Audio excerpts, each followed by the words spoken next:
ಈ ರಾಜ್ಯದ ಯುವ ಜನತಾ ದಳದ ಅಧ್ಯಕ್ಷರಾದಂತ ನಿಖಿಲ್ ಕುಮಾರಸ್ವಾಮಿ ಅವರ ನೇತೃತ್ವದಲ್ಲಿ 18ನೇ ತಾರೀಕು 19ನೇ ತಾರೀಕು ಪಾದಯಾತ್ರೆ ಆಯ್ತು. 15, 16ನೇ ತಾರೀಕು 2 ದಿನ ಪಾದಯಾತ್ರೆ ಆಯ್ತು. ಈಗ 18ನೇ ತಾರೀಕು ನಾವೇನು ಇವತ್ತು ಫ್ರೀಡಂ ಪಾರ್ಕ್ ನಲ್ಲಿ ಪಾದಯಾತ್ರೆ ಇಟ್ಕೊಂಡಿದ್ದೀವಿ. ವಿಧಾನಸೌಧ ಚಲೋ ಇದರಿಂದ ಇವತ್ತು ಬೃಹತ್ ಸಮಾವೇಶ ಇಟ್ಕೊಂಡು ಈ ದೇಶದ ಮಾಜಿ ಪ್ರಧಾನಮಂತ್ರಿಗಳಾದಂತ ದೇವೇಗೌಡರು, ಈ ಕೇಂದ್ರದ ಮಂತ್ರಿಗಳಾದಂತ ಕುಮಾರಸ್ವಾಮಿ ಅವರು, ನಿಖಿಲ್ ಕುಮಾರಸ್ವಾಮಿ ಅವರು, ಈಗ ತಾನೇ ನಾಡಗೌಡರು MP ಇವರು ವೆಂಕಟರಾವ್ ನಾಡಗೌಡರು ಬಂದೋದ್ರು.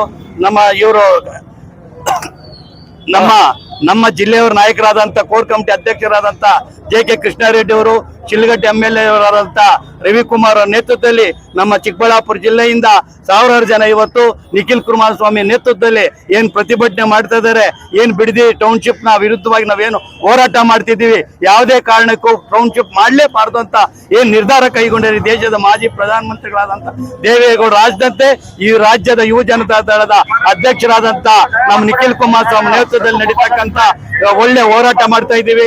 ಈ ಹೋರಾಟಕ್ಕೆ ಇವತ್ತು ನಿಖಿಲ್ ಕುಮಾರಸ್ವಾಮಿ ನೇತೃತ್ವ ಏನಂತ ಗೊತ್ತಾಗ್ತಾ ಇದೆ. ಇವ್ರು ಹೇಳ್ತಾ ಇದ್ದಾರೆ ಅವರ ಪಟ್ಟಾಭಿಷೇಕ ಅಂತ. ಪಟ್ಟಾಭಿಷೇಕ ಹೌದಾ ಇಲ್ವಾ ಅಂತ ಮುಂದಿನ ಬರುವ ಚುನಾವಣೆ 2028ರಲ್ಲಿ ನಿಖಿಲ್ ಸ್ವಾಮಿ ಅವರ ಏನು ಅವ್ರ ತತ್ವ ಸಿದ್ಧಾಂತ ಗೊತ್ತಾಗ್ತದೆ, ಅವ್ರ ತಾಕತ್ತು ಗೊತ್ತಾಗ್ತದೆ ಅಂತ ಈ ಮೂಲಕ ರಾಜ್ಯ ಸರ್ಕಾರಕ್ಕೆ ಒತ್ತಾಯ ಮಾಡ್ತಾ ಇದ್ದೀನಿ. ಬೇಗನೆ ಇದನ್ನ ಇವತ್ತು ಏನು ವಿಧಾನಸಭೆ ನಡೀತಾ ಇದೆ ಆ ವಿಧಾನಸಭೆಯಲ್ಲಿ ಇದನ್ನ ವಿತ್ಡ್ರಾ ಮಾಡಬೇಕು. ಬಿಡದಿ ಟೌನ್ಶಿಪ್ ನ ಬಿಟ್ಟಿದ್ದೀವಿ, ಕೈ ಬಿಟ್ಟಿದ್ದೀವಿ. ಈ ದೇಶ ಮಾಜಿ ಪ್ರಧಾನಮಂತ್ರಿಗಳ ಆದೇಶದ ಮೇರೆಗೆ, ನಿಖಿಲ್ ಕುಮಾರಸ್ವಾಮಿ ಅವರ ಆದೇಶದ ಮೇರೆಗೆ, HD ಕುಮಾರಸ್ವಾಮಿ ಅವರ ಆದೇಶದ ಮೇರೆಗೆ ನಮ್ಮ ಕೋರ್ ಕಮಿಟಿ ಅಧ್ಯಕ್ಷರಾದ JK ಕೃಷ್ಣಾರೆಡ್ಡಿ ಅವರು, ಶಿಲ್ಘಟ್ಟ MLA ರವಿಕುಮಾರ್ ನೇತೃತ್ವದಲ್ಲಿ ನಾವೇನೋ ಹೋರಾಟ ಮಾಡ್ತಾ ಇದ್ದೀವಿ. ಅದರಿಂದ ನಾವು ವಾಪಸ್ ತೆಗಿತೀವಿ ಅಂತ ಸರ್ಕಾರಕ್ಕೆ ಒತ್ತಾಯ ಮಾಡ್ತಾ ಇದ್ದೀನಿ. ಸರ್ಕಾರ ರೈತ ವಿರೋಧಿ ಸರ್ಕಾರ ಇದೆ ನೋಡಿ. ಬಿಡದಿ ಬಗ್ಗೆ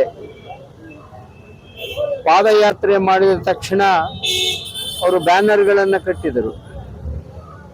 ಇದು ಕುಮಾರಣ್ಣನ ಕೂಸು ಅಂತ. ಕುಮಾರಣ್ಣನ ಕೂಸು ಅಂತಂದ್ರೆ ತಾವೇ ತಮ್ಮ ಪಕ್ಷದಿಂದ ಒಂದು ವರದಿಯನ್ನ ತಯಾರು ಮಾಡಿ ಕೊಟ್ಟಿದ್ದಾರೆ.